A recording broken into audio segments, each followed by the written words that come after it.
Et si j'avais enfin trouvé le robot tondeuse au meilleur rapport qualité-prix avec cette Ecovat GOT A1600 qui a 2 disques à lame dessous pour gagner du temps et bien entendu qui est toujours automatique avec une cartographie facile, un radar qui permet de tout détecter, capable de détecter tous les rebords pour être sûr qu'il va tondre le moindre mètre carré ou centimètre carré de votre jardin, qui n'a aucun problème avec les pentes ou avec les obstacles. On va voir ça effectivement s'il est bon, ce GOT A1600. J'ai pu l'utiliser dans des conditions un peu difficiles comme d'habitude avec un terrain qui n'est pas préparé. Ainsi on va pouvoir le mettre à l'épreuve avec des arbres, avec de la pente, avec des trous, avec des herbes qui n'étaient pas du tout préparées. Ce robot il a quelques surprises et je vais vous montrer ça tout de suite.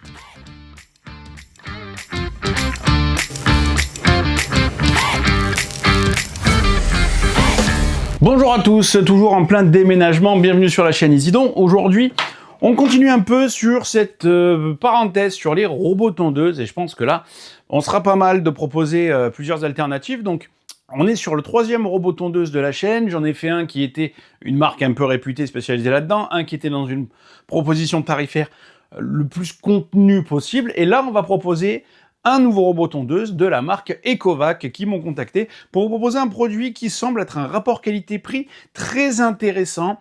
Et le mieux, c'est que je vous en parle tout de suite et qu'on passe à la conclusion après et je vous dirai tout ce que j'en pense. Vous connaissez la musique, on va faire un unboxing en moins de 2 minutes en commençant par la boîte qui vous expliquera les points forts de ce robot ou les premières consignes comme par exemple il faut que l'herbe ne soit pas supérieure à 9 cm de haut quand vous le lancez, sinon il risque de prendre ça pour un obstacle. Vous avez aussi en option ce garage si vous le voulez, on va voir ça un petit peu après. Donc on va commencer à déballer notre machine et notre carton et vous avez les différents éléments à assembler. Donc il y aura quelques coups de tournevis pour préparer la base et pour préparer le garage si vous l'avez. Et enfin, on va sortir ce qui nous intéresse le plus, ce robot tondeuse de son carton qui pèse quand même un petit peu lourd et la station qui va aller se fixer qui est donc ici. On a aussi ce petit module qui est en fait un rotophile. Gadget ou plus-value, on va voir.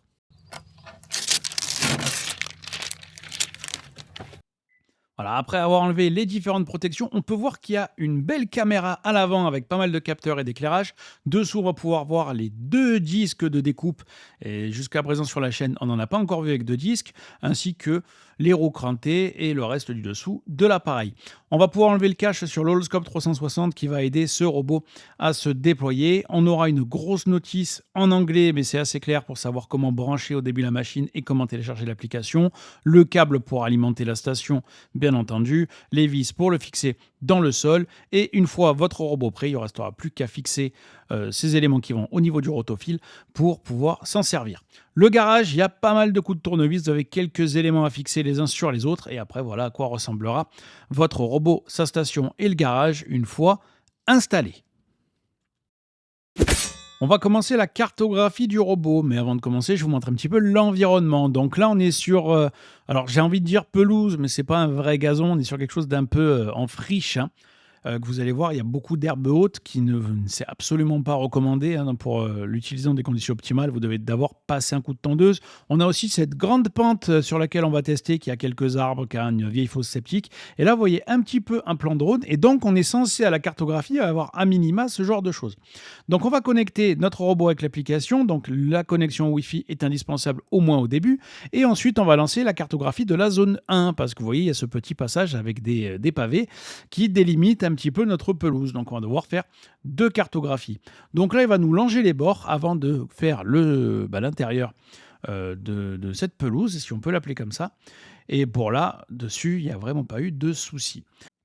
Voilà, une fois qu'il a fait le contour, on peut voir qu'il est en train de cartographier l'intérieur de la zone pour trouver les obstacles. Et c'est vrai que dans les conditions actuelles, il y avait pas mal d'herbes hautes qui l'ont un petit peu gêné. Ensuite, on a lancé une 2e zone à ajouter à la cartographie, donc cette espèce de pente. Et vous voyez que là, c'est un chantier, mais il y a beaucoup de mauvaises herbes. Quand je vous dis, on est dans des conditions un peu stress test. On va descendre jusqu'à la limite du potager. Et là, vous voyez qu'il y a de la terre, il y a beaucoup de talus, il y a des trous, parce qu'en plus, le chien, il a creusé. Et au final, il s'en est plutôt très bien sorti, malgré des conditions un petit peu difficiles. Vous voyez un petit peu la carte, elle ressemble beaucoup à ce qu'on avait vu sur le plan drone. Alors j'en profite bien vu que le test s'est fait sur de nombreuses semaines. Au bout d'un moment, on a relancé une cartographie, on prépare un petit peu mieux le terrain en virant tout ce qui pouvait gêner. en tassant un peu la terre, en coupant les herbes hautes qui traînaient par-ci et par-là. Et on a réussi à avoir une carte beaucoup plus claire au niveau de la cartographie qu'on avait fait au début. Donc on a pu faire quasiment tout ce qui était accessible pour le jardin. Et ça, c'est vraiment bien. Du coup, là, on a vraiment réussi en fait, à avoir un robot qui fait toutes les zones d'herbe du coin, qui va pas trouver des obstacles, etc. Mais pour ça, il faut vraiment bien préparer son terrain. On va commencer à mettre un petit peu ce robot à l'épreuve en mettant des obstacles par-ci par-là sur ce petit espace vert. On ira un peu plus en détail dans le reste du jardin après. On voit qu'il va avoir tendance un petit peu à pousser très légèrement le ballon. Mais vous voyez par exemple ce cubide rosé, oui j'aime bien le cubide rosé, il va vraiment le longer, c'est-à-dire qu'on va avoir vraiment un petit bout qui va le frôler. Pas de quoi le faire basculer ou le faire tomber, sachant que bien entendu il est vide. Donc c'est rien de dramatique, si vous considérez ça un arbre ou quoi, il n'y a pas de quoi couper l'arbre ou de blesser un animal ou de vous blesser vous si vous laissez traîner le pied ou quoi. Donc là on va vraiment frôler le ballon, vous voyez vraiment quand on le frôle sur les bords, c'est vraiment pas bien grave, boum. Bon là on l'a effectivement fait bouger, mais c'est un ballon forcément pour quelque chose d'un demi-centimètre et à la vitesse où il est allé, le ballon il a à peine quitté la zone du sol. Pareil pour cette chaise, pas de problème. Alors bien entendu, ne vous attendez pas à ce qu'il aille sous la chaise, parce qu'il n'y a peut-être pas assez d'espace entre les pieds. La brouette, c'est pareil, c'est pas un problème, il va l'allonger. Notez aussi que les herbes très hautes qui n'ont pas été coupées avant, il va les considérer comme un obstacle. Il ne va pas prendre le risque de les défoncer. Donc écrasez-les ou coupez bien votre pelouse avant d'utiliser le robot tondeuse pour la première fois. Donc tout se passe très bien au niveau de la détection d'obstacles. Là pareil, la chaise au retour, il va nous faire un petit détour, puis après il va avoir la brouette, aller entre les deux pour bien essayer de couper au mieux le contour de l'obstacle. Donc le robot il est censé résister à la pluie, donc je l'ai arrosé pendant plus d'une vingtaine de secondes directement. Et en plus de ça, il faisait très chaud dehors, donc c'est même pas une bonne nouvelle pour la peinture. Mais il se comporte sans problème et tout va bien. Je t'ai pas eu sur si jamais t'as fait ça exprès. J'avais quand même coupé le mode pluie pour qu'il ne retourne pas à sa base si jamais il pleut. Non. Ta mère. Alors on va faire un très léger test de pente. Vous voyez que là on est sur une pente en moyenne de 30 degrés, donc rien de trop violent. Donc j'essaye de prendre un plan un peu plus clair. Ici, vous voyez que là, il y a vraiment une belle descente. Là, par exemple, on est à 90 degrés pendant la descente. Ça n'a posé aucun problème au robot. Donc, au niveau des pentes tranquilles, ça marche et ça va normalement jusqu'à plus de 60 degrés. Bon, une petite vidéo en temps réel pour vous faire écouter le son de l'appareil quand on est à côté. Alors là, je m'éloigne. Bon, c'est pas ça qui va réveiller les voisins. Et pareil, en terrain un peu complexe, au milieu de ces arbres, au milieu des mauvaises herbes, il s'est très très bien débrouillé. On peut aussi regarder comment va se comporter le robot sur cet accéléré de pelouse. Le mieux, c'est que je vous laisse observer vous-même le résultat.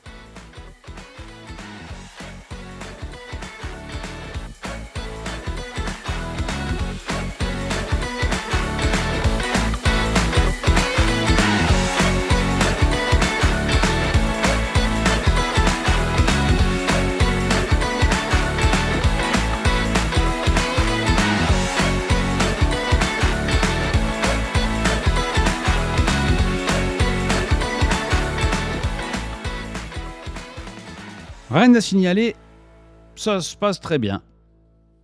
On enchaîne avec le mode coupe qui sera fait avec ce rotophile. Alors là, je vous le dis tout de suite, oubliez la tranquillité d'un robot tondeuse parce que là, on entend clairement le bruit de ce rotophile et je vais vous le faire un petit peu entendre dès que j'aurai fini de parler. Donc là, vous voyez quand même qu'il va s'attaquer aux bordures de ce qu'il a détecté et c'est plutôt pas mal du moment que les bordures ont été bien détectées. Là, vous voyez vraiment, il a réussi à nous couper des herbes qu'il n'avait pas trouvées autrement vu que c'est à la limite de son passage.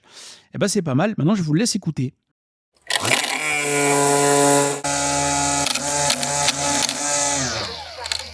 J'ai redessiné globalement la cartographie pour le faire passer un petit peu plus au bord sur une ligne, mais on va pas le faire tout le bord pour qu'on puisse voir le avant-après. C'est quand même plus facile de faire la cartographie en automatique si l'herbe a été coupée avant. Et ça, c'est les autres herbes qui n'ont jamais été coupées. Donc, il est passé sur juste un petit coin de la bordure. Et là, vous voyez donc l'endroit où il a commencé à passer. On voit directement la différence entre l'avant et l'après, sachant que là, l'herbe était quand même assez haute. Donc, ça pourrait permettre un petit peu de tricher sur les herbes qui pousseraient davantage que la pelouse. Donc là, par exemple, si je vous prends un autre plan, vous voyez, boum, d'un coup, il est passé ici. Et là, il s'arrête. Et là, forcément, c'est là où il n'est pas passé. Mais globalement, alors, si on oublie le son, les bordures, par contre, sont nickel, hein. On va enfin voir ce que ça vaut au niveau de la tonte. Alors encore une fois, je rappelle qu'il faut que l'herbe, normalement, soit déjà tondue. Elle ne doit pas faire plus de 9 centimètres. Et là, vous voyez un petit peu sur ce plan que il essaye d'éviter quelques herbes. Mais regardez un petit peu derrière, on voit déjà qu'il y a une différence de couleur. Il a réussi à déjà tondre un petit peu l'herbe. Et il l'a un petit peu forcé sur les éléments les plus compliqués. Et ça s'est plutôt bien passé. Donc là, on peut même voir au niveau du drone le robot en bas du terrain. Je ne sais pas si vous arrivez à le voir, hein. Je vais vous donner un petit indice. Donc vous voyez un petit peu le plan, il est sur le point le plus compliqué, la pente la plus basse, avec beaucoup de terre, beaucoup de balayement de terrain entre guillemets. Et là, hop, il va nous disparaître sous l'arbre, donc on va changer de plan vidéo. Donc on s'approche donc du jardin, vous voyez un petit peu vraiment la terre, hein. La terre remuée, il y a eu de l'arbre, alors vraiment on est sur un terrain vraiment compliqué, et il s'en sort bien. Regardez-moi, il m'a même coupé cette mauvaise herbe qu'il a trouvée je sais pas où, donc qui se baladait ici, et vous voyez là il va continuer sa tonte. Donc vous voyez qu'il y a quelques spigaou vraiment très très haut. Alors spigaou, ça se dit dans le sud, hein, je sais pas si ça s'appelle comme ça dans toutes les régions, mais malgré tout, quand il a terminé la tonte, regardez un petit peu l'herbe, on est sur de très très bons résultats, hein. On voit même un petit peu où il est passé, et là il est en train de terminer son tour, donc il va retourner très proche de la zone 1. Alors, il y a peut-être un moyen d'améliorer la cartographie. Il n'a pas encore fait le long des bords et il y a des herbes vraiment hautes, encore une fois. J'insiste sur le fait que le terrain, on est en mode stress test. Il n'est pas du tout préparé. C'est pas une pelouse témoin. Parce qu'en vrai, je pense que la majorité des gens qui achètent ça n'auront pas une pelouse témoin dans un premier temps. Mais, et ça j'en parlerai un petit peu en conclusion, c'est ce qui peut vous encourager à faire en sorte d'en avoir une, hein. Déjà d'avoir un robot qui va vous faire tout le boulot, qui pourrait vous le simplifier si vous lui donnez un coup de pouce. Mais à part ça, il a déjà bien tondu le gazon. Vous voyez, même là, on peut voir un petit peu des spigaou qui ont réussi à se faire balayer. Et ça, c'est plutôt pas mal. Donc là, il va rentrer dans sa station, et je suis plutôt satisfait qu'il ait réussi à obtenir de tels résultats dans des conditions aussi compliquées. Là, on a un petit plan de drone après le passage du robot. Alors, c'est peut-être pas flagrant, mais l'herbe est très bien tondue. Vous avez donc vu ce que peut proposer ce robot tondeuse de la marque Ecovac. Donc Ecovac qui commence à s'être un peu réputé sur différents produits, notamment les robots aspirateurs, dont un qui est aussi en test chez moi depuis quelques temps, et les robots tondeuses. Donc, qu'est-ce que je pense de ce robot ? Franchement, c'est pas mal. Vous le savez, vous l'avez vu, si vous avez déjà vu d'autres vidéos sur ma chaîne sur les robots tondeuses, je le teste dans des conditions catastrophiques, hein. C'est-à-dire le robot n'est pas sur un terrain qui a été préparé, il y a parfois des hautes herbes, il y a un chien qui fait des trous partout, il y a le sol qui n'est pas pensé pour. Et donc, je l'ai mis en difficulté en s'occupant quasiment de l'intégralité du terrain accessible pour lui. Donc on est sur un peu plus de 522 mètres carrés, mais avec des pentes, des arbres, un terrain escarpé, il y a quand même pas mal de mètres linéaires à faire. Mais en fait, ce qui est intéressant sur ce robot, outre le fait qu'il se sort très bien de toutes les situations, hein, les pentes sont pas un problème, il a un peu patiné sur des terrains qui avaient été labourés, mais il s'en est sorti, pas de problème. C'est que déjà, il a 2 disques pour couper dessous, ce qui permet de gagner du temps par rapport à d'autres marques concurrentes. Il a ce petit rotofil qui permet effectivement de faire les bordures, et ça, c'est pas mal. Mais c'est vrai que ça demande un petit peu d'adaptation du terrain. Il faut vraiment faire une bonne cartographie, vous assurer que le terrain soit déjà très très propre au début pour que ça le fasse. Et quand ça passe, ça passe. Et même si les herbes, elles poussent un peu plus, c'est un outil qui permet d'optimiser davantage l'entretien du terrain, parce que beaucoup de robots tondeuses, si vous n'êtes pas sur une cartographie manuelle et sur une cartographie automatique, ils risquent par prudence de se décaler des bords à 10-15 cm. Donc vous êtes obligé, sur la majorité des produits, parfois de faire les contours au rotofil, si vous n'avez pas prévu de faire des contours de votre pelouse, soit avec des cailloux, soit avec, entre guillemets, des espèces de plinthes, soit avec le bord de votre pelouse, qui est un chemin ou quelque chose comme ça. Si le bord de votre pelouse est un muret, votre robot tondeuse, vous risquez d'avoir effectivement quelque chose de manuel à faire derrière. Là, avec le rotofil, ça dépanne pas mal. Je ne vais pas vous dire que c'est magique, il a fallu que j'adapte encore le terrain pour réussir à l'utiliser correctement, et j'ai pas fini de le faire, mais bien utilisé, je pense que vraiment ça peut vous simplifier la vie. Et le seul problème de ce truc-là, c'est qu'effectivement on est sur un bruit de rotofil, hein, thermique ou pas thermique, électrique ou pas électrique, on entend un disque et un moteur qui tournent très très vite. Mais ça reste un gadget pas mal. Et là on est sur un prix, c'est un budget, comme beaucoup de robots tondeuses qu'on a testé, mais il propose quand même déjà 1600 mètres carrés. Pour vous donner un peu d'ailleurs le cas du terrain sur lequel je teste, on est sur une parcelle d'à peu près 2500 m². Mais sur toute parcelle de 2500 m², vous n'avez pas 2500 m² de terrain. Donc au final, je me suis rendu compte qu'il y avait 522 m² à couper. Donc il y a une terrasse surélevée sur laquelle le robot ne va pas, et il y a pas mal de terrain aménagé, route pour les voitures, cailloux, terrasse classique entre guillemets. Et au final, on se rend compte à couper que 522 m². Donc en fait, j'ai toujours eu peur qu'un robot tondeuse moins performant, ou en tout cas qui peut faire moins de surface, aurait eu du mal. Et je me rends compte que 1600 m², il aurait pu le faire 3 fois. J'ai même demandé au voisin s'il veut pas que ça rende service d'aller là-bas. J'exagère bien sûr, mais tout ça pour dire qu'un robot tondeuse qui fait 1600 m², c'est pas 1600 m² de découverte, c'est 1600 m² de coupe. C'est-à-dire que si votre parcelle fait 3000 m², ça veut pas dire que vous avez 3000 m² à tondre. Peut-être que celui à 1600 m² ira très bien, et peut-être même que ce sera overkill, ce qui est le cas dans le cadre de ce test. La parcelle de 2500 m², il n'y a que 522 m² de coupe. Donc à part ça, on est vraiment sur une proposition intéressante si vous voulez quelque chose d'un peu plus polyvalent, qui coupera votre herbe un peu plus vite, votre pelouse un peu plus vite, qui va pouvoir faire un peu de rotofil pour faire les bordures. Mais vous savez que la première calibration, la première cartographie, vous devrez avoir un terrain nickel chrome, pas une mauvaise herbe, et de préférence, pour éviter qu'il se coince sur un truc qui n'est pas prévu, une cartographie manuelle à faire. Vous allez suivre votre robot à moins de 6 mètres pour qu'il longe le plus possible les bords. Et après, vous direz à votre robot de longer les bordures pour passer le rotofil. Et après, vous pourrez planifier dans votre routine qu'il fasse par exemple une fois par semaine ou plus de la tonte classique, et une fois par semaine, il va faire les bordures, ou une fois toutes les 2 semaines. Parce que là, par contre, ça fait un peu plus de bruit. Donc là, je ne mettrai pas de 6h à 16h, parce que mine de rien, selon la surface, ça peut quand même prendre un peu de temps. On est un peu moins d'1 mètre par minute, généralement, donc 500 mètres. Voilà, vous faites vous-même le calcul. Après, ça dépend aussi le terrain. Là, j'étais sur un terrain escarpé. Et sur la coupe, par contre, c'est du mètre linéaire. Donc au final, le mètre linéaire, on était autour de 60 mètres. 60 mètres en mètre linéaire, ça prend 1 heure, 2 heures maximum. On peut le lancer le mercredi matin de 10h30 à midi, par exemple.